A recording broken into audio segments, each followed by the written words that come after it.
Hello. We should be live. I give this a few minutes, or not a few minutes, a minute to spin up. And as always, if anyone's already watching, please let me know in the chat that you can hear me. It's always good to double check. And we'll wait a minute before we get started for people to kind of trickle in and join. But again, in the chat, feel free to type in there already. Again, if you want to just let me know you can hear me, that's great. Also, if you want to put a little bit about yourself, that's always awesome as well. It's really cool kind of seeing, what everyone's working on or learning a little bit about the audience. And then same for you in the audience, learning about everyone else watching. So if you want to put where you're watching from, that's great. If you want to talk a little bit about what you're working on, that would be awesome as well. You could say, kind of maybe the type of project you're working on. Have you ever put machine learning in production before? That's a fun question. Awesome, and a few people said they can hear me already, so thank you so much. And we'll get going here in just a minute. I'm going to wait for people to trickle in, but then we'll get going.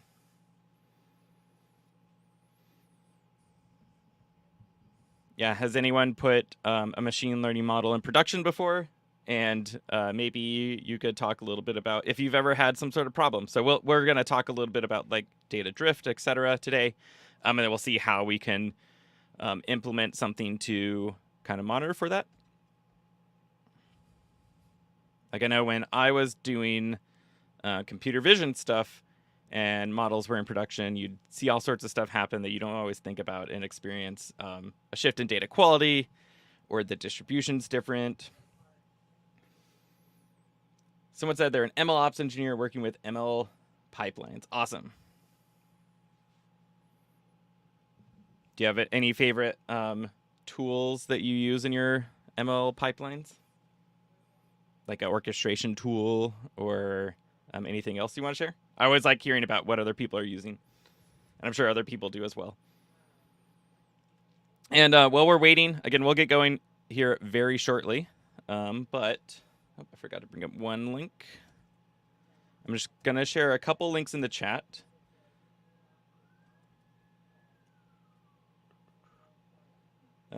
If you want to follow along, the only thing you should really need to do is create a free YLabs account. Everything else you probably already have. We're going to use Google Colab today, so you just need a Google account, and then you can create a free YLabs account. And I'll share this in the chat on LinkedIn as well.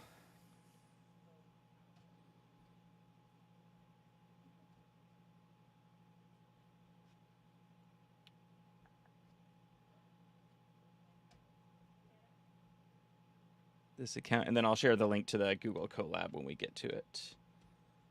And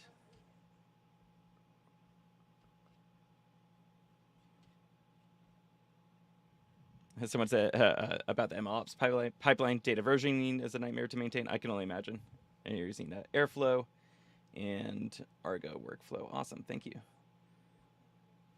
And all right, we'll get going here in just a second. It looks like more people are joining. Oh, and give me 1 minute. I'm just going to make sure I put all the links in the YouTube description as well, just so it makes it easier for everyone to find. Well, people are still joining. It's a good time for me to do that.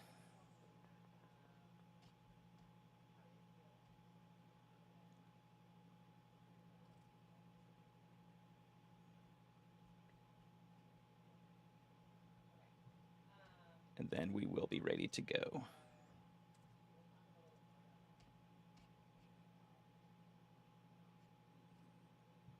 All right. Just for anyone who doesn't have the links, I'll share them in the chat when we get to it. But if you are already watching on YouTube, you can refresh the stream, and it should all the relevant links should now be up at the top. And then for anyone on LinkedIn, I'll also share the link to YouTube, just so it lets me put links in better places for you to follow along. All right. Let's get going. Share this. So this is Intro to AI Observability, Monitoring ML Models and Data in Production. What this workshop is, hopefully it's a super friendly introduction to AI Observability, kind of designed to, introduce you to the concepts as well as do hands-on portion of it. So it's kind of designed with no previous experience expected, but definitely knowing Python and machine learning concepts will be helpful. But if you've never really programmed before, you'll be able to follow along and run all the code. You just might have some questions if you've never, trained a machine learning model before, which feel free to ask questions in the chat and I'll try to answer them as we go. And I also just want to mention the example today that we're going to be implementing is monitoring an ML model, but you can kind of use all these concepts in just data applications as well. So we're going to cover some high-level concepts in the slides. It won't be too long, and then we'll go in and do kind of hands-on part that you can follow along, and we'll implement some of the ML monitoring techniques that we'll talk about.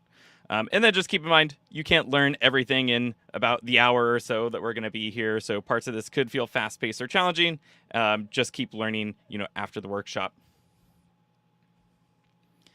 And a quick intro about myself. My name is Sage Elliott. I'm a machine learning and MLOps evangelist at Y Labs.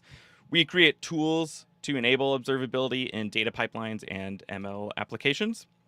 We'll see some of those tools today. We have a open source library called YLogs you might have heard of before. And again, the link to that is in the description on YouTube. If you joined before I put them in, you could refresh and it should be there. Or you could Google YLogs and it'll bring up the GitHub repo. And then we also have a platform, and we'll see both of those in action today. And for the last decade, I've worked as in software or hardware, mostly with startups and agencies, doing all sorts of different stuff, and then got into machine learning and computer vision. And I'm in Seattle. About you, again, it's always fun to kind of learn a little bit about the audience. So you could put in the chat, where are you watching from? Maybe why you're interested in ML monitoring. And then if you want to stay connected, we have a Slack channel. So I'm in there. Quite a few people are in there. I think we're over 1,000 now. And the link for that should be in the description as well, but I'll share it in the chat.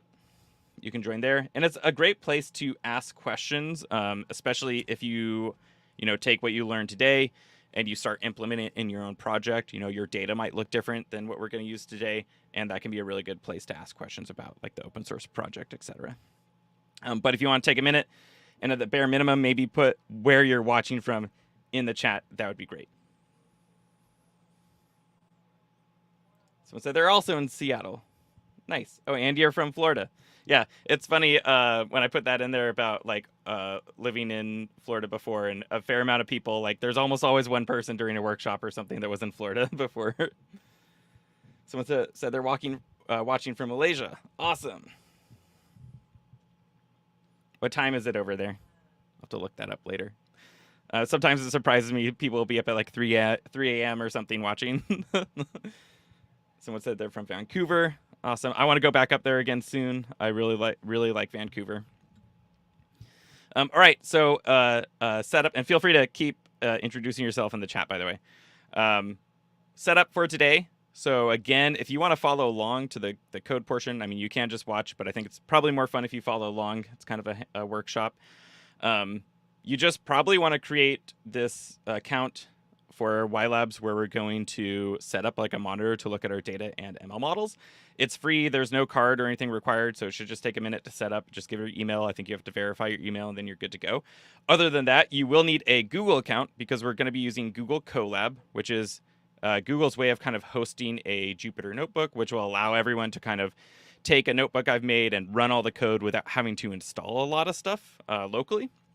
If you did wanted to install stuff locally, you could download the Jupyter notebook, create your own environment. We're going to be using scikit-learn to train your model, and then we're going to be using YLogs, our open source library, to log data and create data profiles, and we'll talk more about what those are in a few minutes. And then we're going to use YLabs to ingest those profiles and monitor over time for any issues with our data or models in production. So what is AI observability?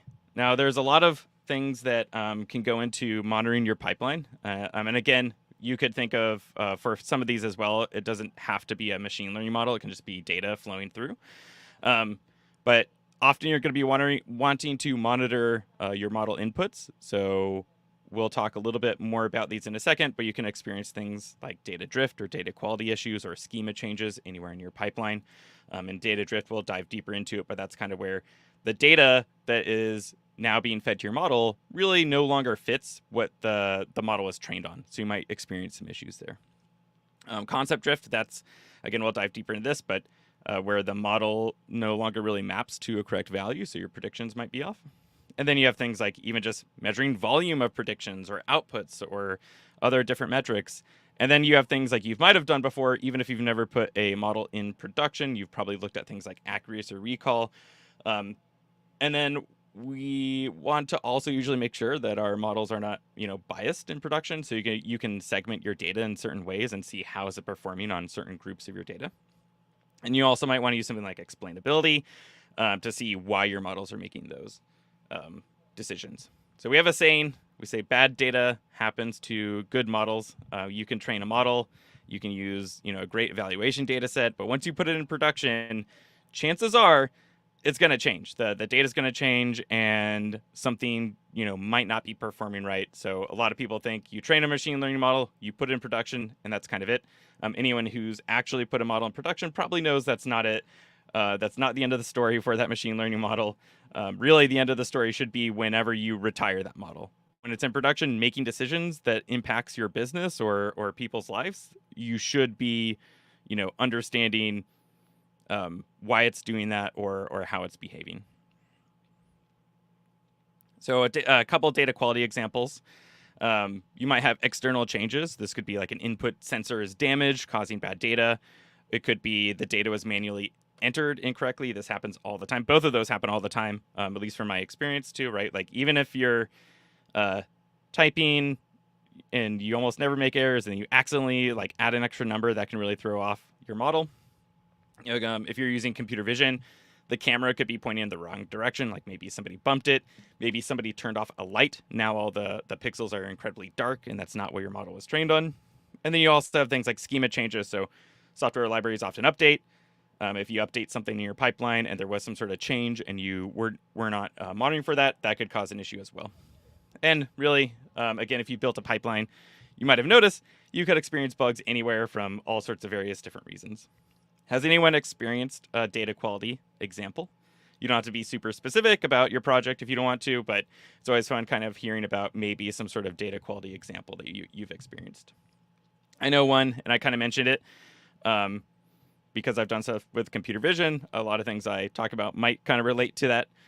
But even having a computer vision application in a really controlled environment, like a manufacturing setting, you'd think, you might not experience these data drift or data quality issues as much, but there's always something that can go wrong. And like I mentioned, someone could turn off a light and now all your images are incredibly dark and it could be making the wrong predictions.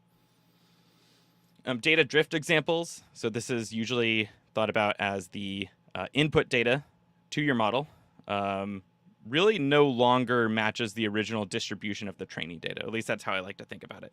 So you trained a model, you had a great data set, you put it in production. Changes happen in the real world. So you might have seasonality changes. So if you trained a model with data that was collected in the summer and now it's winter, people change their behavior based on seasons. Again, going back to a computer vision example, things look different. Like it could have been green grass in the background and now it's a white background as snow. You might acquire a new group of users. So if you trained, I think a common example of this people like to talk about is like if you're doing voice recognition and it was trained on all adult voices and then kids started using it and it might not work as well. But that could also be like user behavior. So you had some customer segment that was shopping on your online store. All of a sudden you got all these new users and you don't have a good prediction model for what they want. Consumer preferences have changed. And again, I always like to ask if you've seen an example of data drift that you want to provide in the chat. Please do so. And then a quick example of concept drift. So this is kind of where the incoming data to your model didn't necessarily change, but the output no longer really matches. So a big example of this would be the housing market. If you had a model from 10 years ago and then you are using that exact same model, do you think it would be performing well today? Probably not, because the prices have changed drastically. So even if you're just looking at the same data, like if you're just looking at, where the house is located, the number of bedrooms it has and the square footage, that didn't change, but the price probably surely changed. So that's a drastic example going from like 10 years ago. But you might notice this, right? Like you would probably want to be retraining your housing model all the time if you're trying to predict housing prices because it fluctuates so much, especially in the last couple of years. We've seen massive fluctuations. So if you're not training for those new prices, it just wouldn't be giving you the right prediction. So this is where, the data didn't really change, but the mapping of that data to predicted output did change, and you'll want to keep retraining your model often. And that's one thing too. If you put a model in production, depending on the application, but a lot of the times, like someone talked about, they were building ML pipelines. A lot of the times you'll want to have your pipeline able to kind of integrate tightly with training, deploying, collecting new data, maybe different variations of that data if it did drift. Label that data, retrain the model, deploy it, evaluate if that new model is giving you the expected results. So you can do something like shadow deployment where you deploy it in out and you see the results of both the models. And then you could say, cool, this model's better. Let's put it in production. So there's some other examples of data and ML monitoring that we won't really get into today. But I do cover in other workshops about talking about model explainability. So this is, like I said, you can kind of understand feature importance of your model and understand why maybe it made the decision that it did, as well as bias. So I had talked about looking at how your model's performing on specific segments in production. And we're going to cover more of these in a later workshop. There's one, I'll bring up the link later. But if you go to ylabs.ai/events, all the upcoming events are in there. And there's one later this month where I'm going to go through kind of probably a recap of what we're doing today, but then also go into measuring for bias and fairness and model explainability. All right, so just a couple more slides before we get to code. Just want to hammer home maybe how to start analyzing or monitoring an ML application. So we know it's a ML application. We probably know a little bit about our pipeline. You're going to have something, where you're getting data from. You're going to have a model where you're passing that data in and getting a prediction out. And then you're going to be hopefully looking at some sort of performance, like you might get a sample of ground truth now and then. We can talk more about that in a minute. And then you want to measure the actual customer impact or business impact. So we know you probably have something that looks a little bit like this if you have a machine learning application. So the first goal is we know that we're doing something with ML. We want to establish where a change can occur. So that could be all throughout your pipeline. And you could implement something to look at data quality and data drift at each of those steps where you think something could change and impact any of these. If you're just getting started, I always just recommend monitoring the direct model inputs and monitoring the direct model outputs. And then when you can, get some ground truth. But I know it's not always available because that usually requires somebody going in and labeling it. But you can do a lot with just detecting the model input, seeing if it changed a lot, and then kicking off some sort of annotation job later if you wanted to get the ground truth when it did drift. So just the model inputs and outputs is what I recommend. If you're just getting started and you want to kind of do the bare minimum, that'll catch a lot of stuff probably. And then, so something's going to change. You want to establish a meaningful baseline. What is that change going to be? Are you going to be looking at the, a good way to start is look at the new data compared to the training data and see if it falls in that distribution. You might have some sort of validation. For example, you say, well, my number should never be below 0. It should never be a negative number, maybe in a case for like measurement or something like that. And you could set up some sort of data quality validation there to say if it's under 0, then obviously there's a data quality issue. Again, by default, if you don't know where to start, I always just recommend comparing any new data to either the original training data set, we'll see how to do this in a minute, or a moving window. So you could actually just be looking at the data kind of in a time series view for the past 7 days, 90 days, etc., and see if an anomaly occurs in that. We'll see how to do both of those things. And then the other one is, how do you analyze that change or measure that change? So is it the distribution distance? Is it the thresholds, missing values, data cardinality, schema, frequent items? By default, again, if you're just getting started, look at the distribution distance. Probably look also if you have missing values, or if you can set up some sort of data quality validation. Like if you do know you should never have a number below 0, that's kind of an easy fix to put in. And then also, again, if you get ground truth, at least even a sample of it, monitoring the performance overall is going to be probably incredibly helpful. And just to kind of recap what this architecture might look like, you have your pipeline.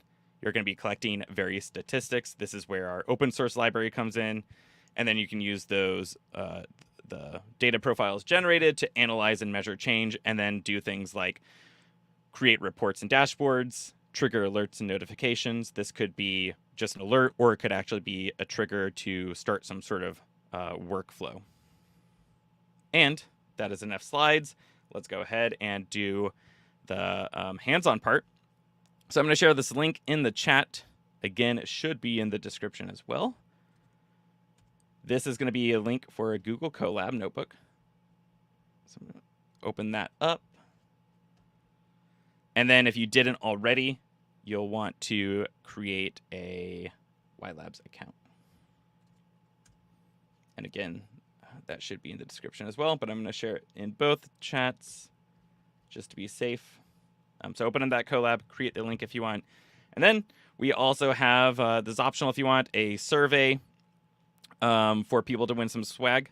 So a few people who fill this out will get one of these or some of these, like a mug.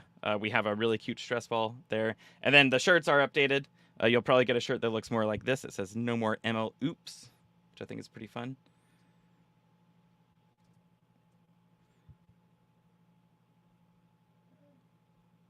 All right, so once you open that up, first of all, you can let me know, did the link work? I think sharing should be enabled, but let me know if you had some sort of issue. So you should have a Google Colab notebook that looks like this. Once you're here, go to File and go to Save a Copy in Drive. It's going to allow you to make all the edits to the code, text, etc. This is your own copy now. You can do whatever you want with it. You can always bookmark this link if you want to come back to it. So don't worry about breaking your own copy. Feel free to mess with it as much as you want. You can always come back and grab another copy here. So I'm going to hit Save a Copy in Drive. It can take a minute to create the copy. Should open up in another tab like this, or you'll get a window that says it wants to open in a new tab. And if one person just wants me to let me know that that worked for them and that they were able to make a copy, that'd be great. And I'll give everyone a minute.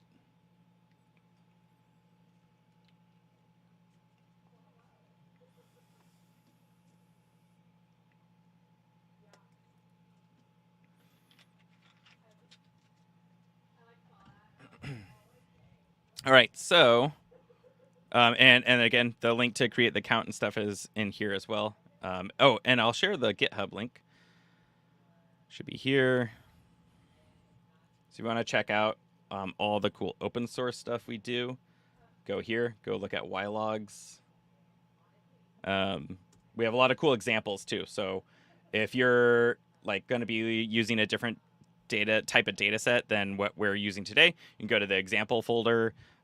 There's one for like embeddings, for example. So that's what everyone always brings up right now, is talking about monitoring like large language models and looking at embeddings. So we do have a way of monitoring embeddings, which is pretty cool. And we'll, of course, do more content on that and probably workshop sometime soon as well.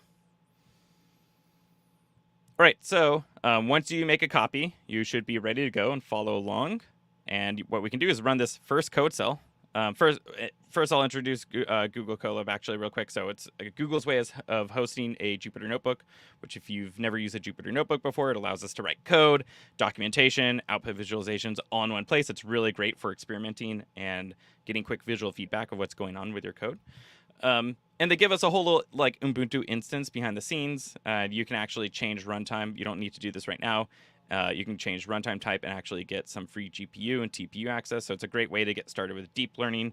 We don't need that today, but if you've never used it before and you want to get into deep learning and you don't have a GPU at home, this is a cool way to get started. So we have these little code cells. You can run them by hitting this play button, or when the code cell is highlighted, you can hit Shift Enter. So you might not see me clicking the play button. I might be hitting Shift Enter a lot, and that's going to run the code cell. So here we have our output, hello world. You can even run terminal command. So this is listing everything in the directory. There's a sample data folder there. You can run these commands with the exclamation mark at the beginning of it. Someone asked, is the copy created in your drive? Yeah, I believe it. creates. Someone said they're getting an error on logging in with your YLabs account after signing up.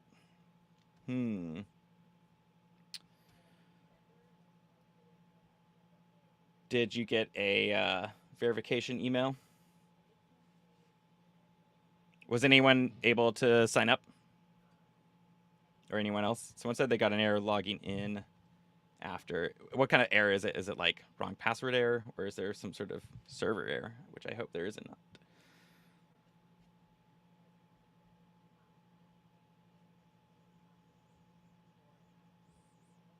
But yeah, someone said the copy created in your drive. Yeah, I believe so. There should be this whole like Colab section. Someone said they were able to sign up and they got the verification email as well. Let me see if there's another link or something. It should be working. I'm sure you've already tried again, but if not, maybe you could try again. Keeps redirecting. Interesting. I wonder if that's like a weird caching issue or something like that. Let me just try to find you a link real quick to try. Otherwise, we might have to troubleshoot it afterwards. Let me see if this login link works. I don't know why it would keep redirecting. There's like a login link. You could try this and see what happens versus like a sign up if for some reason you're getting redirected. Yeah, and sorry about that. Yeah, if you do try a new browser, let me know. But I'll keep going for now. But let me know if that works for you. And if not, I will certainly pass this on to our engineering team, and we'll try to see what happened there. All right, so let's go ahead and run the next code cell. We're going to pip install ylogs. So this is the open source library that we're going to be using, and we're going to put in some dependencies for YLabs. We're going to write some profiles at first, and then we'll also use the visualization library. So what we're going to do is I'm going to show a quick example of some of the stuff here.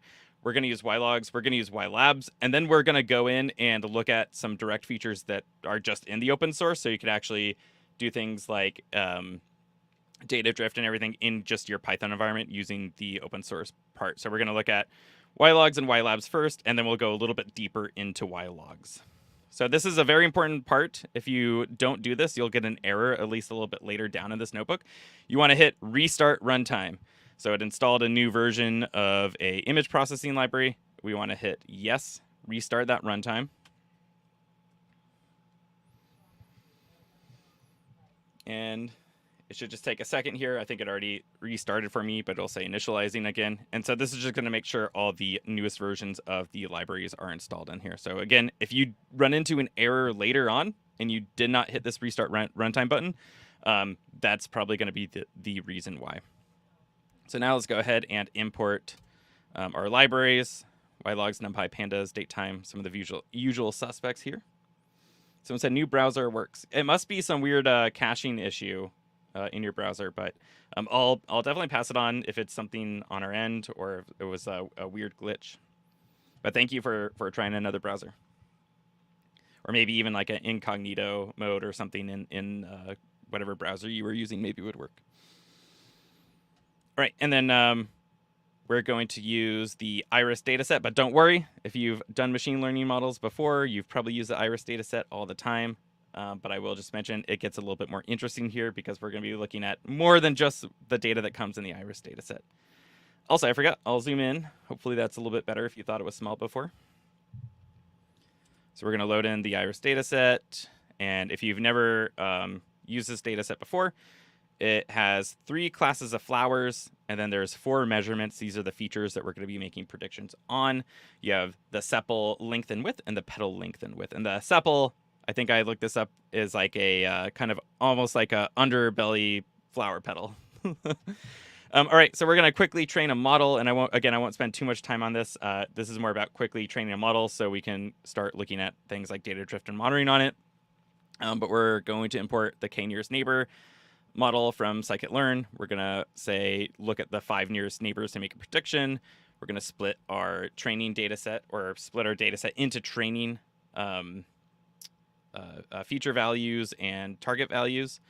Then we're going to split it here into training and test, so we can actually get a little bit of validation how well our model was, at least according to this data distribution. And then I'm just passing in the X and Y value. That's the features and the target value. And then test size is 30% and random city is 42. And then stratify is just going to try to make sure we get a even sample for each of those 3 classes. And then we're going to call knn.fit. And then we're going to make a predict. And then we're going to get the score based on that. And so our model based on that data distribution and test is 97%. Oh yeah, so somebody said, it says you get the warning on pill. Yes, restart is required. You might have missed that part here. Definitely want to hit restart runtime. That's just going to import that version of Pillow that we just installed because we need it for our library here. So definitely restart your runtime. If you don't restart the runtime, you'll probably get some sort of error a little bit later on when we get to the visualization part anyway of just using the open source project. And you just hit restart runtime. It just takes a minute, and then just keep going and running the code cell below it. All right, and a quick intuition for how KNN works is you kind of map the feature distribution. So here we're looking at pedal width and sepal length. And then we're seeing on, like, imagine this black dot here is a new data point. If we got that here, and then we'd be looking at the closest neighbors. We actually said 5, but in this example, it's looking at the 4 closest neighbors. In this case, 3 of them are the versicolor, and 1 is the virginica. So it would make the prediction that this new piece of data with these feature values belong to versicolor. And this is important to know kind of how your models make predictions, because you want to troubleshoot them, and we'll see this in a little bit when our model maybe, spoiler alert, might run into some issues. All right, kind of one last piece of setup here. Go ahead and run this code cell. What this is just doing is importing 7 CSV files. I just have them on GitHub here. I'm just importing the CSV files. They contain basically more data that we're going to be simulating this model being in production. So it contains those 4 features, and we're creating these batch variables here that contain just the features, and then I'm getting there are target values included because we're going to look at ground truth later, but we're going to pretend like we don't have the ground truth at first. So we're just going to kind of simulate running a model in production with these 7 CSV files. And so now that gives us this df's variable and the df target variable. So if we look at one of these, we can just see this is kind of again a simulation of like 150 predictions or data points to make predictions on. So again, we have that sepal length, sepal width, pedal length, and pedal width values here. And just to reiterate, so you can get them from that data frames variable now. All right, so let's go ahead and create a log with ylogs. Again, ylogs is the open source library for kind of logging data of pretty much any kind. So you can do things like I'd mentioned embeddings. You can log statistics from images. So I actually have a workshop on that in a couple weeks, which is really fun. We'll train a computer vision model on our own data set, and then we'll see how we can monitor it and catch issues with the data. So you can kind of log any type of data that you can really put into like a dictionary or a data frame, as well as things like the images and embeddings. So by doing this, you can track all these changes in your data sets and monitor things for like data drift and data quality, which is what we're going to see here in a second. And because it's just a Python library, it's really easy to integrate probably into most existing pipelines that you might already have. We have a Python version and a Java version as well. And the way this works, well, let's go ahead and look at one as I'll talk about it. So I'll talk more about this code in a second. But the way the profiling works is we create a statistical profile of your data set. So in this case, we're kind of looking at a tabular piece of data here. We're going to go through, profile it. And what that means is we create a profile, and it doesn't contain your just raw data anymore. It's a summary statistic kind of fingerprint of your data. So we'll dive deeper here. You can see that we created this profile, And these are all the values that exist in that profile now. So you have the cardinality estimate. That's kind of how many unique values were in those 150 rows in this case. Counts, 150. We had 150 rows in our data frame before. And then we have things like the max, the distribution max, the mean, the median, the min, and then as well some quantile distribution. So like what's the top 75% of data, et cetera. And that's all that's really in here, as well as different types of data. So you can check to see if it's a string or an integer or a fraction, et cetera.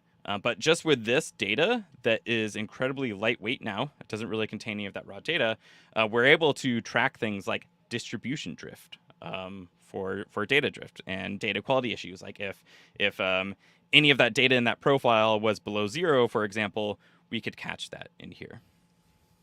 So, and how we did that is we just called y.log on a data frame in this case, but again, you could also pass it different types of data. Another common one I use is a Python dictionary from like an endpoint or something, and then we're just going to create a profile view, and then we're going to put that view to pandas so we can view it like this. So we went from having, you know, all of this data with all these numbers in 150 different rows to this really lightweight representation of our data that we can now compare against other profiles, or just look at the data in here and write functions like we'll see a little bit later to say, like, if a number is under 0 in this profile, you know, throw an anomaly alert. Or if there's a type string when it should all be integers, throw an anomaly alert. And again, if you have the notebook, you can learn more about ylogs and see a whole bunch of examples in these links here. So now let's go to writing profiles to ylabs. This is where it gets more fun, where we can start using these profiles and monitor for things like data distribution, shifts, and data quality issues, and look at our model outputs. So to do that, we just need to get 3 things from ylabs real quick. So again, the links should be in the description, and I shared them before. I guess I'll get that one link again real quick.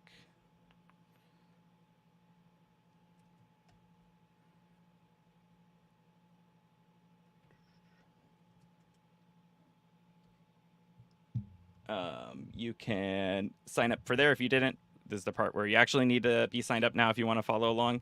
So I'm going to go to my ylabs account. I have 3 projects in here right now. What I want to do is create a new project. So I'm going to go to create project. I'm going to go set up model. You should, I think, just have 1 or 2 example projects that came in there. I'm going to go ahead and delete one of my older projects. So this is how you delete it. If you do want to delete one of those kind of example projects that you already have, go to edit models and datasets, and then just hit delete on it. So I'm going to delete this one for now.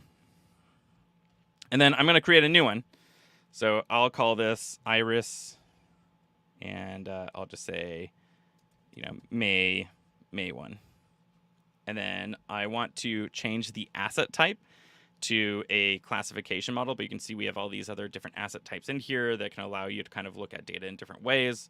We're going to do a classification model today, though. But again, you could do just data things like a data transform, data streams. So let's do classification model. By default, the batch frequency is day, so we're going to write these profiles up to ylabs. They're all going to get clumped together in a day. There are abilities to make this like bigger or smaller, and we're just going to create one right now. So let's hit add. Now you'll see I have this new model, and I have this model number next to it. So go ahead and copy whatever your model number is. It should just be, you know, 2 or 3 or something like that, probably with the example projects that were in there. Go back to our Colab notebook, and then paste it into model ID. Make sure, like in that case, I got a new line and a space. Make sure there's no spaces or new line characters in any of these that we're going to paste in. So paste that in, and then I'm going to go back to the, oops, I exited out of my platform. Go back to the platform. Don't exit out of it. Don't do what I did. If you did accidentally exit out of it, though, you can always get to that setup page by going to settings, go to model and dataset management. And then what we actually want to do is go to access token now. So there should be a little tab up here. Go to access tokens, and I'll make a new one again. I'll call it Iris May 1st. You could set an expiration date for it if you want. Create this token. It comes up here. Hit copy on it. Paste that into your API key. And then one more thing, which is already on that page over here, is the org ID. So we're telling us, where our model lives, which org it lives in. And again, make sure you have no spaces or new line characters. And then you can hit Shift Run. And I'll give everyone a minute to do that because I know I went through it pretty fast. If you want me to reiterate where to get anything, please let me know. But everything can be found. Just no matter where you are, go to the hamburger menu, go to Settings, go to either Access Token or Models and Data Management, and this will bring you to the page where you can go between the two. So if you need to create a new model still, you can do that on this page. Don't forget to set it to a classification model. If you forgot, you can always go to Edit, change model type here. And then this is where you would create that API key. So someone said, yep, they need a minute. No worries. I get a drink of water.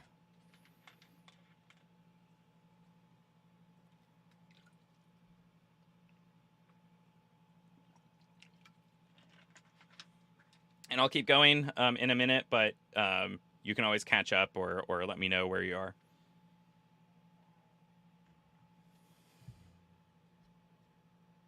I feel weird bending down to get my water bottle, but it wouldn't fit on my desk because it's too tall.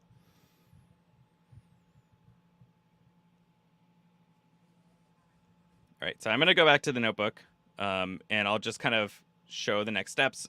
Don't worry, I won't go too far ahead yet. So if you do need time to still get your API key, you'll have that. But I'm just going to show what writing a single profile looks like. So in this case, we're going to import our YLabs writer. And then we're going to initialize the writer. We're going to create a profile like we did before. And then we're just going to call writer.write and send that profile view up to YLabs. So if I go back to my YLabs account, and I go to the model that we just created, this dashboard will look more interesting when we upload more data. But for now, we can just go to inputs. We can now see that we have those 4 features. And I can see in this kind of time series view, the date was logged today, May 1st. So by default, when we upload a profile, it'll use the current time and date. But we'll see in a second, you can overwrite that. And we can see, it might be a little small, but we have those summary statistics now kind of logged here. So we can see the min, the max, et cetera, all the stuff we saw in the pandas data frame before. But now what we're going to do is log more of these profiles, again, kind of simulating as if maybe we had a model in production for 7 days. And we're going to see a time series view of what all these profiles look like together. And we can see if there's been any major changes between each of those days. We have this profile tab as well. So you can kind of inspect these profiles here, see what that distribution might look like for them. And we'll see you can also compare profiles when we upload another one. So I'll go back again to my notebook here. And the next code cell, all we're doing here is we're just kind of looping through all those data frames that we created with those feature values. And then one thing different here than up above is we're changing the date time for each one. So we're looping through, and then we're just subtracting a day for each time it loops through. So we're going to simulate kind of the seven days in production. We're going to log the data like before, except for we're setting that timestamp to this date time. And then if I go back to YLabs, go back to my inputs page, and now we'll see this kind of time series view of all that data in production. And just noting, if someone said, how do they get the full access key if we navigate it off the page? I think you said it. Oh yeah, no worries. So no matter where you are in YLabs, if you need to get back to your access keys, just go to this menu here. So everything should basically all be in this menu that you want to find. And then you want to go to settings. And then you can go to this access token section. And from here, you can also kind of go to all these other setup sections. So to get to the access token, then just type in a name here, create the token, copy the token that shows up, put in that space in the notebook.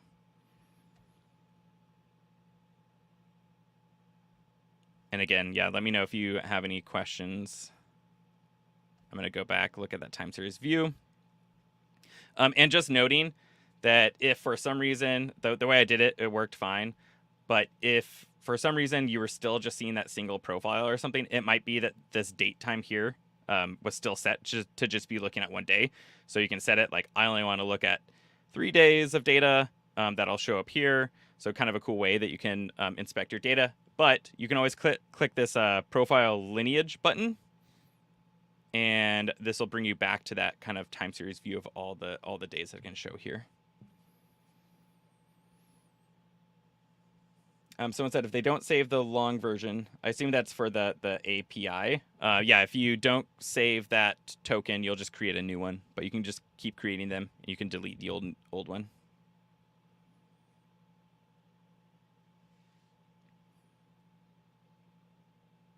All right, so I'm getting a couple questions on setup. So someone said, oh, someone said, do they offer an API? We do. I'll get a link for that in a second. And then let me make sure everyone else can get in here. But yeah, if you want to create stuff through an API, we have something called YLabs Toolkit, and I'll share that link in the chat.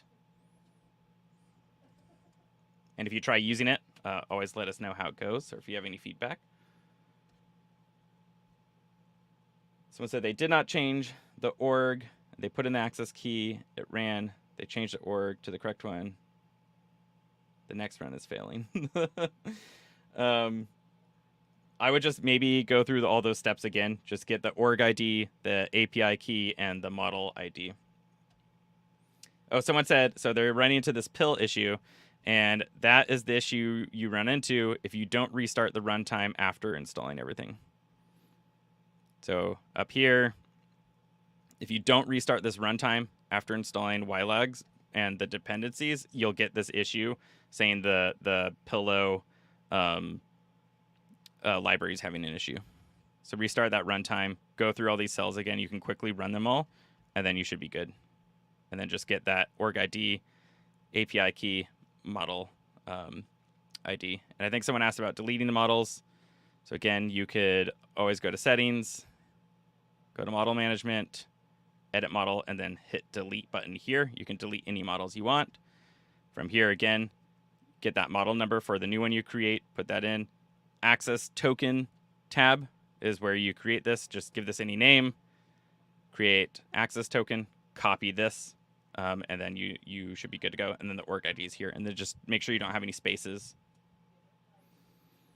But that the pillow issue is definitely from not restarting the runtime. All right, so I'm going to go back. I'm going to run through this next part. If you have any issues, I can help you afterwards, but let's get through this kind of inspecting the data a little bit more. So now we have our data in this kind of time series view. We can hover over it like I showed before. It might be small. If you're following along, you should be able to read it, but it kind of looks small when I share it here. But you get these summary statistics of your data like we saw when we created just that YLabs profile. We're taking that YLabs profile, we're now sending it to YLabs, where we can visualize it and inspect the data in various different ways. So here we have the things like the min, the max, etc. So if I look in this first day, cool, you can just eyeball it maybe by looking at the median in this case. We can see the median is 4.2. The next day it's 4.3, so those are very similar. And then it's 4.2 again. And then all of a sudden it goes really high. So it went from 4.2 all the way to 9.2. Do we think that might be some sort of issue with our data, perchance? I mean, spoiler alert, it is. You probably already guessed this. And then you can see this next one. The median's actually not too high. The other ones are like 4.2, etc. And this one's 5. So most of the data is actually pretty fine. But we can actually see that the min dropped. The min is now 0. And then the max is 33. So there are definitely some values in there that don't quite match the other distributions of our data. And we can just visually tell that by looking at these are what the other days are. And then this one looks very high. And then this one is all zeros. So that's interesting. Median, max, min is all 0. That kind of tells you that the only values in that profile were zeros. And then if we go to this last profile, you'll see that the median is 4.2 again. And so when I mentioned they're getting the same error, that comes from not restarting that runtime. Unfortunately, I have to restart the runtime in Google Colab when you install a new version of a library sometimes. So again, if you go through that pip install section, wait for it to install, there's that restart runtime button and then you can click that.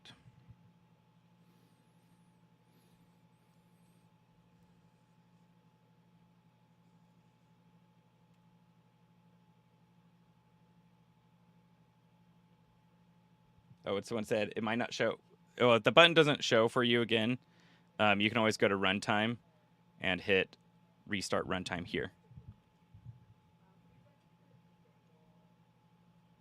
Go to the runtime tab and hit restart runtime if the button doesn't show.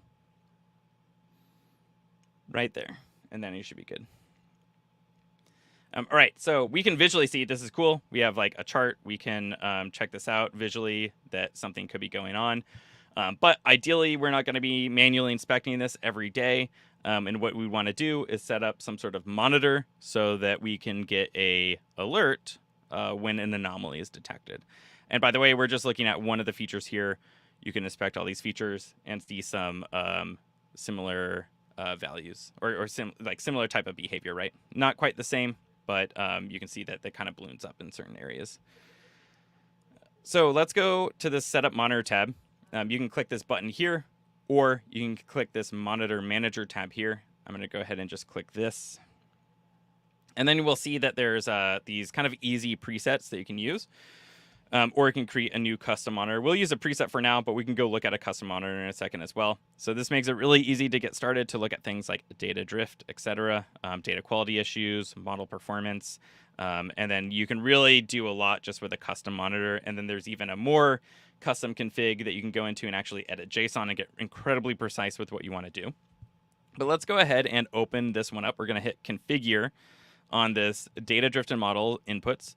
And we're going to look at all non-discrete values. So we're going to look at kind of a time series of numerical values here. So we'll hit configure. This will bring up a screen. We can see some settings here. So if you did the new custom monitor, this wouldn't be grayed out. You can kind of hit exactly what you want. But in this case, we click that data drift one.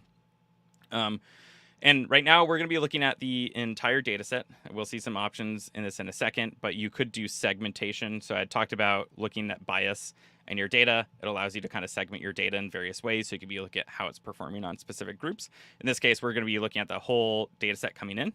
We see a value called Hellinger distance. This is kind of how you can tune how sensitive your model is. So we use something called Hellinger distance, where we can compute the distribution difference between this new data set and either the rolling window or comparing to the training data set. So this is like if you made this a lower number, that would make it more sensitive. If you made a higher number, that would make it a little less sensitive to data drift. So often you'll want to do a little bit of tuning on your models in production to figure out how you want to trigger anomaly detection. So if we go down here, right now we can see we have this trailing window option or a reference date option. We'll come back and we'll upload a reference profile in a second. But here, by default, it's just going to be looking at the past 7 days of data. And that's what we're going to use because we don't have more data than 7 days right now anyway. But you could say, I want to look at the past 90 days of data, see if there's any anomalies in that 90 days. Or we can upload the reference profile like we will in a second, and that could be our training data. So if you're not sure where to get started, I always like to recommend just monitor any new data compared to your training data for any distribution differences between those two. And then here you could set how you want to get notified. So you have like email, Slack. You could set the severity as like low, medium, high, so you can kind of see like, oh, this is actually a big deal for us, or maybe it's just something we should go check out. So go ahead and hit save on this. And if we go back to our inputs tab, let's go back, look at the pedal length again. We have that data we saw before. We can now hit preview now on this monitor and see how it would behave. It's going to take a few seconds to run sometimes. Also, just quick check. I know some people had those errors. Were you able to get them resolved by hitting the restart runtime? So now we see that there's 2 alerts triggered in our pedal length features. So one here where we saw it went really high, and then this other one we saw that where everything was zeros, and it says those are definitely probably issues. The data looks very different from the other data that I'm looking at. And this one we had looked at, we said the median actually didn't change that much. And here, since we're just looking at data drift, it did drift. We can see that there's a drift distance on the bottom of the box there. So it actually did drift a fair amount, but it wasn't enough because we had set that Hellinger distance to 0.07. So if we thought this should be triggered, we could go tune that down to like 0.5 and it would trigger here. Or what we could also do is, because this is looking at a rolling window, so it's kind of comparing all this data, and this data was pretty high over there. What we'll want to do in this case is let's go set up a reference profile on our training data set. So I'm going to go back to the Monitor Manager tab. And we can hit Edit. First, though, we should go back to our notebook real quick and run this next code cell. This is writing a reference profile, so very similar to writing profiles like we've seen before, except for it just says, hey, this is a static profile. I just want to store it somewhere so you could use it to like compare against other profiles. So then if I go back to Y Labs, and I might need to refresh here. I opened this too soon. Now we have this reference profile section, and you can see the Iris training data set is there. I can hit save on that. Go back to my input. And it's okay if you don't follow along in this part. I just want to show, there's a couple different ways of setting up the monitors. Oh, and in this case, you can see now the drift distance is almost at 0.07, but not quite. So maybe you'd really want to go to your monitor and set this at, in this case, just to get it trigger here. We would say it like at 0.6. Oops.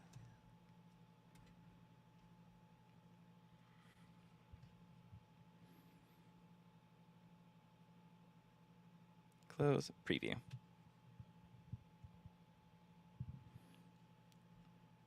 Someone said, how did we select the columns for the monitor? So great question. By default, in the monitor,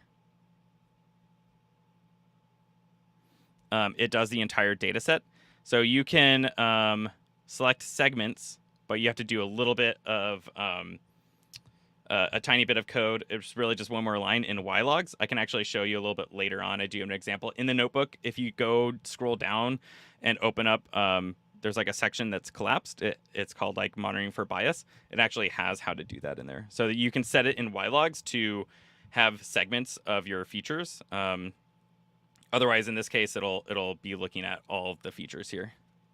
But you can see that you get different notifications for each feature. So in this case, really just the pedal length was different enough, I think, to trigger those anomalies here. Because it's when I made the bad data set, so I remember messing way more with the pedal length than the other ones. All right, so let's go back to the notebook real quick, and we'll run quickly through how to put some other values in this output and performance area. Does this seem interesting, though, to anyone? I guess, has anyone used anything like this before? Or does it seem valuable, like when you've put models in production and you want to see like, oh, the data is changing, and get some sort of an alert like this?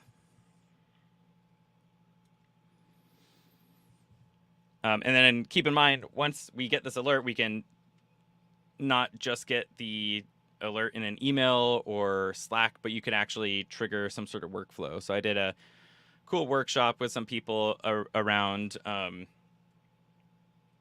we were like detecting data drift like this. And then once drift was detected, it could kick off an annotation job using PagerDuty.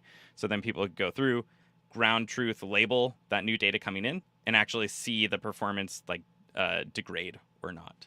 Because the data drifted a lot, chances are your model's performance probably isn't going to be quite as good anymore. Like the outputs are going to be a little weird, but you want to know ground truth. So you had to kick off like a crowdsourced data annotation job. Then you could retrain that model with that new annotated data, and then log it in the performance tab like we'll see in a second, and then see like if it did improve versus another model.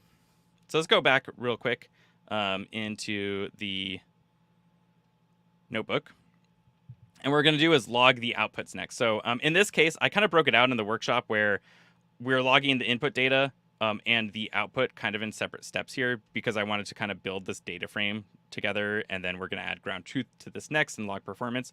But realistically, what you might do is log them together. So for example, you could create this is an example using like BentoML with an API, and I'm getting the features, but I'm also getting the output and probability just in one dictionary, and then I'm creating a single profile with those up. And so you could easily do that, and chances are you'll probably be doing something like that. But just for the workshop, I broke it out into kind of 2 steps, showing the input data, and then we're looking at the output data now. So for this, all I did was run predictions on those feature batches that we had created, and then I'm putting those scores in the data frame.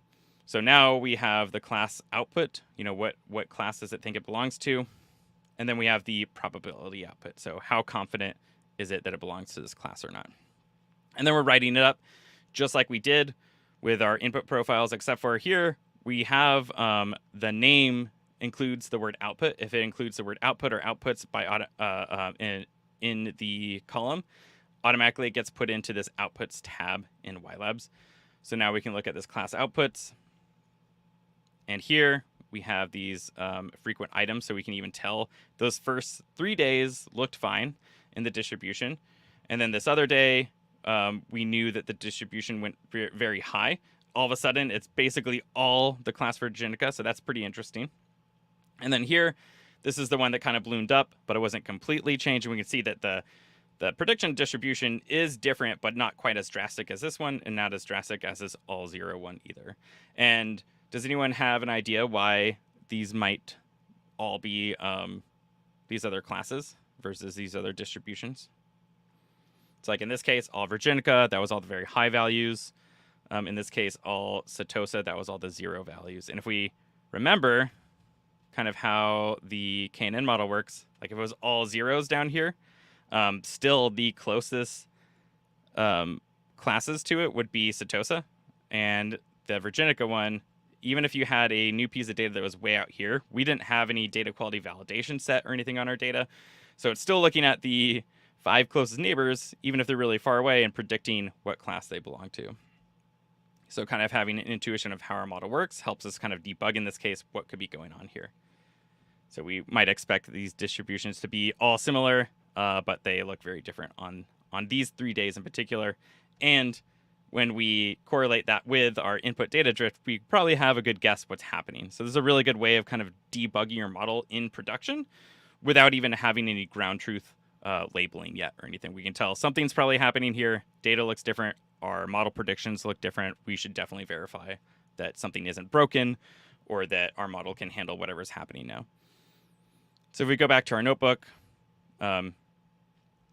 let's quickly log the performance data. So I'm just going to run through these real quick. All we're doing here is now adding the ground truth data that we had stored previously. We can see now that this is what our notebook looks, or our data frame looks like. And then all we're going to do here is kind of log the performance. So we're going to pass in the ground truth and the class output. And then similar to writing a profile, except for we're using this specific y.log classification metrics. And if you're using a regression model, you would use the y.log regression metrics, I believe is just what it's called. So let's go back. Now we can go look at this performance tab. And by the way, if it didn't show up, just hit refresh. That should be here. So here now we have those metrics that you might be familiar with, even if you've never deployed a machine learning model. You have things like accuracy, recall, FPR, precision, F1 score. And we can see that on, again, those first 3 days, our model is doing pretty good, all in the 90s. All of a sudden, that one day where everything went incredibly high, the accuracy dropped a lot. And then same with those three profiles that we were already suspect there were problems. We can definitely verify now with ground truth that they were indeed problems. And you get your confusion matrix. So this is like a kind of a quick sample of showing, right, like how to start monitoring your model's inputs, look at the direct outputs, and then getting the ground performance. And just with those 3 things, even just those first 2 things, even if you couldn't get the ground truth right now, you can learn a lot about your models in production, or your data flowing through in production, and start to understand, something could be going on there. And I'll go to this profile tab real quick now that we have other profiles, so you can compare profiles to each other and see how similar. In this case, I think I selected the one that's all zeros, so we can see they're not very similar. Let's get one that looks closer. So this one, I think is still one with drift, but we can now kind of compare the distribution of our data between these two profiles. You can add up to 3 here. So this is a cool way of kind of investigating your data profiles as well. All right, so I know we're a little bit over the hour. I think there was a lot of good questions this time, and I can really go through really quickly still, though, how to do some of the stuff in just the open source package ylogs. But again, I want to take a second. And so I know someone said they looked like they had another failure. Were you able to fix that in the notebook? Usually it's from not running a previous cell, unless it was that restart runtime thing, which I think this is different. Also, occasionally in Colab, just the way it works, like if it's been running for a long time or something, it might have issue like pushing data out, like to YLabs, for example. So you might have to restart potentially if you got some sort of error. But that's just a Colab thing. Colab is awesome. I love it. But it does have some issues sometimes of like, it's made for like experimental computing in their platform, less so about like pushing data out of it.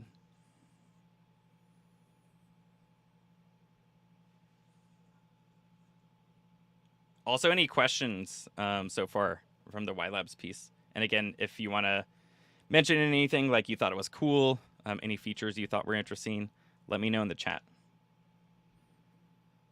And if you want, we'll stick around and go very quickly kind of through this next section, and I can show you how to implement some data quality checks with ylogs directly in your Python environment, as well as how you can compare 2 profiles directly in your environment for data drift as well.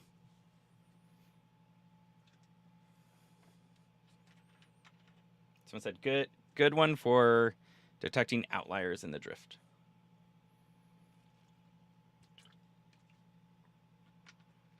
Yeah, and like I mentioned, there's all these other monitor options, just even in the presets. But you can hit this new custom monitor and do things like, you want to measure for quality. You can select these different things like unique value changes. That's a good one. And for data types, and you can set specific monitors on all these different things. Same with the model performance. So talking about how we could measure for drift, kick off an annotation job, then compare performance. Then you could do the next step here. It's like, cool, if the performance between those 2 models did drop or something, you could do the next step of like deploying that new model.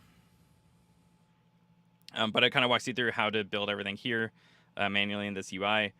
And then, like I mentioned as well, I won't get into this, but you can really do a lot of fine tuning on all sorts of different stuff that you want in your models with JSON. So incredibly customizable, which I think is really neat.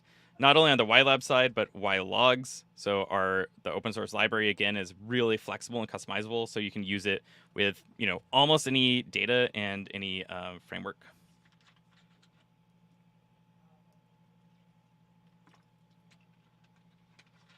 Someone said, what's the current quota limits for the free version and paid version? To check the page, I believe right now it's based on like number of projects. I could definitely get back to you with the details. So like if you go, it says like free version, you always get up to 2 projects for free. And then it goes from there. And the projects are the things like we saw when we create a new project or a model. I think if I even go back to my page here, like it says, I'm over the limit. And I think I can't create one unless I upgrade. So I'm on the free tier on this one.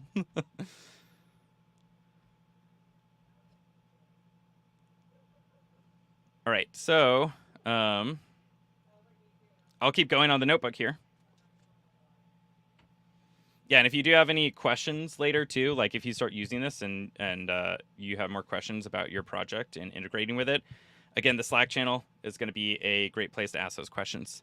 So the link is in the description, and I'd shared it previously in the chat.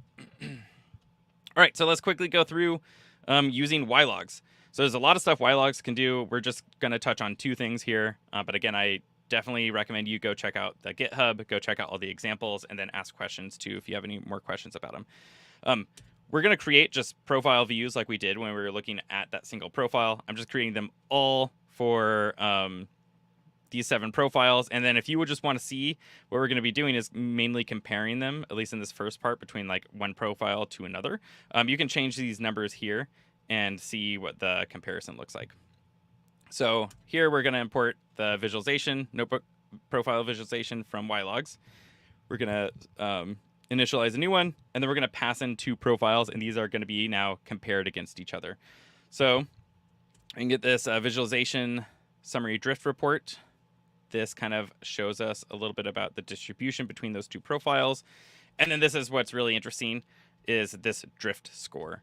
So the lower the number this is, the less, or sorry, I might have it backwards. Higher number this is, the less drift there is, I think. Yeah, so it says like no evidence of drift in this, no evidence in drift in this, etc. So none of these are drift. They are very similar looking. And if we want to dive a little bit deeper, how similar looking they are, we can use this double histogram feature and overlay those 2 features on top of each other. So we can see incredibly similar distribution. They're almost all in the same values. And again, we can look at another one. Again, very similar. Like even this, right? Like they're all kind of in the same areas. Obviously, they're a little bit more or less in some of the spots. Now let's look at a different profile. Profile 1 and profile 2. Or no, sorry, we're still looking at the same one here. But here we're getting now this kind of just returned in a dictionary. So if you don't want to look at just the visualizations, which is awesome to kind of explore your data set, but if you wanted to set up something just in your Python environment to get these values and do whatever you want with those, you can use this calculate drift score function, which is pretty cool. And then let's look quickly at another one. So this is looking at profile 6 versus profile 1 now. We can see that no drift detected in this petal length section. And let's drill down in that petal length section. And we can see that this looks very different now, right? The distribution of this data is way over here, and the distribution of this other profile is way over here. So definitely there's a little bit of overlap, but mostly the distribution is very different. If we looked at the petal width, this actually I think was pretty similar is what it said. It's almost exactly overlaid, I believe, here. And then again, we could use that calculate drift score, and we get this dictionary returned. And I have links here. So there's a lot of stuff you can do about setting up the drift configuration. So you could hit select different types of algorithms that calculate the drift. So in this case, I think the default is KS test, but there's a whole bunch that you can choose from in here, as well as setting up like parameters saying, if the drift is, at 0.08, you could count it as drift if you wanted to. Again, that's all customizable in ylogs, which is pretty cool. All right, so again, I'm just going to run through pretty quickly here, hopefully just to kind of introduce you to these features here, and then you can go look at the examples in GitHub. So here we're going to set up what's called a constraint. So we're going to be looking at data that's in that profile like we saw before, and then make some rules around it. So saying like it should never be a negative number, it shouldn't be a null number, it should always be under 15, etc. We can set those rules for our data using data constraints. So here I'm just going to create a function called validate features. We're going to pass in a profile view. And then here, we're just going to initialize our constraint builder. And then you pass them in like this. So we're going to put 4 of these in our constraint builder. Each one of these is us setting up a rule. In this case, we're targeting a specific feature. So we can see here, I'm going to kind of go bottom up and talk about it. So we're targeting the column name, petal length. We're going to say we're looking at a distribution metric. And I'll show exactly where it's looking when we look at the profile in a second. But so we're looking at a distribution metric. And then out of that distribution metrics, we're going to be looking at the min in this case and the max. And we're setting these rules saying the min should always be greater than 0. So there shouldn't be a measurement that is 0 or below. And the max should be under 15. So let's say we know enough about flowers in this case. I actually don't, but a petal length shouldn't be above 15. centimeters in this case. Maybe that's way too big. We know that's never going to happen. If it did happen, it's some sort of data quality issue error, and we want to check on it before. So we're going to do this, but for all the columns here, and then we're going to build our constraint. And then if we run this, we're going to pass in that profile 3. We get this kind of tuple returned here where it says what our rule was. Oh, and I'll just note this part is text, so you can have this be whatever you want. I kind of like to write out what that rule is so I know when it's visualized. But so here it's saying, the length is above 0 and under 15. And then you get this tuple of 1 and 0. And you can read this easier in a second. But if it's 1 here, that means it passes. So like none of them were below 0. And then if you had a 1 here, that means it would fail. So there's an easier way to kind of read this as a human. You get this cool drift report that's interactive. You can actually interact with it here, search it. You could say only showed failed one, showed passed one. So in this example, we only have 4, but you might have like 100 of them or something like that. And you want to quickly kind of search through and see what's going on. You can do so in this cool report. Then you can also call validate on it. So this will just say it returns true if they all pass. It returns false if any of them fail. So this is a cool way of quickly checking your data. So for example, we saw that our data drifted a lot at some point in YLabs where the values were really high because we didn't have any data quality checks in our small little pipeline that we had today, right? So you might put something there saying like the value should never be above 15 in this case. If it is, then maybe don't even run the prediction on the model. And just to kind of reiterate, we were targeting a distribution metric, so you can see these different metrics here. So distribution in this case, but you could say you wanted to look at counts. You could look at cardinality. Kind of anything in this first part of the column is what you would put there. You could look at types. So you might want to do a check and make sure all the types are fractions or all the types are integers or none of them are string or something like that. Because again, you never know how data gets entered or might get processed and transformed somewhere. So you could write constraint for basically anything in this profile. So we viewed it again for this other one. We can see in this case they all failed. If we called that validate on it, it says false. So at least one failed in this case. We can see all of them failed. And I think this is the one that was all zeros. So it failed in the case that all the values were not above 0. And there's a lot more you can do around different types of constraints. We have something called a metric constraint. So if you actually want to look more at individual rows before they get turned into profiles, you can do that as well. And that's a good way of looking at data to make sure you don't have anything like PII or something like that in your data before creating profiles on it. So again, there's a lot of resources you can go check out in here. You have integrations, the blog. We have a lot of great material on blog, and then the GitHub, YLabs free, and then the Slack channel. Oh, also, if you want a certification, you can fill out this form for this workshop and get a certification that you were here and hopefully ran all the code. And if you want to connect with me, so I'm in the Slack channel, but also if you want to connect on LinkedIn, always happy to connect there.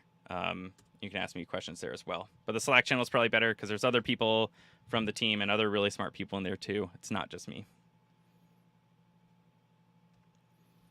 But with that, that is all my planned content. We went through a lot. So again, I know it might have been really fast, especially if you've never done anything like ML monitoring or data quality validation before. But we were able to go through. We trained a model very quickly. We're able to start looking at that data, seeing some ways that we can investigate why a model might fail in production.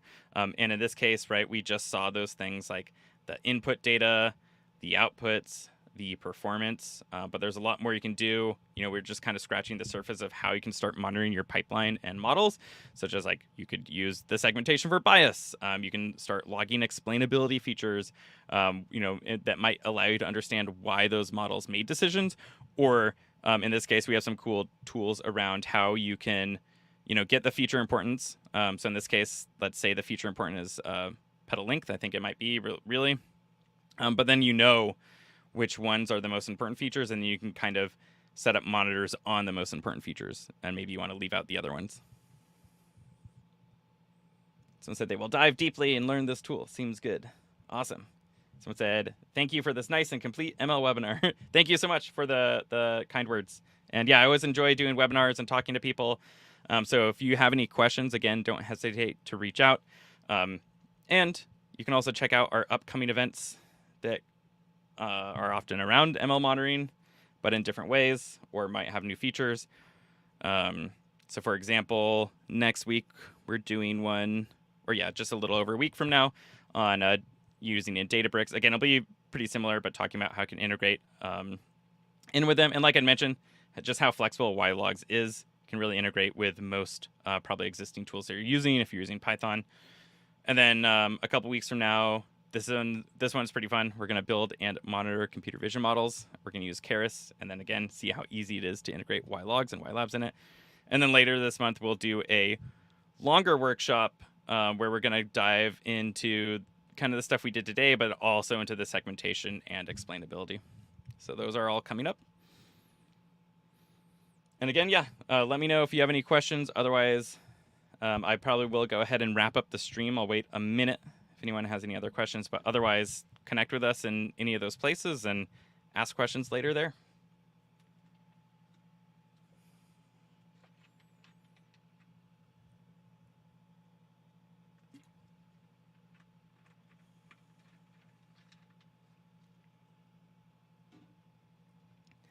All right, everyone, have a fantastic rest of your day. I know, I forget who it was. Someone was watching in Malaysia, I think, and it was 1 a.m. there. So hopefully you get to go to sleep soon. But have a good day. Hopefully you learned something fun from the stream, and I'll hopefully talk to some of you all later.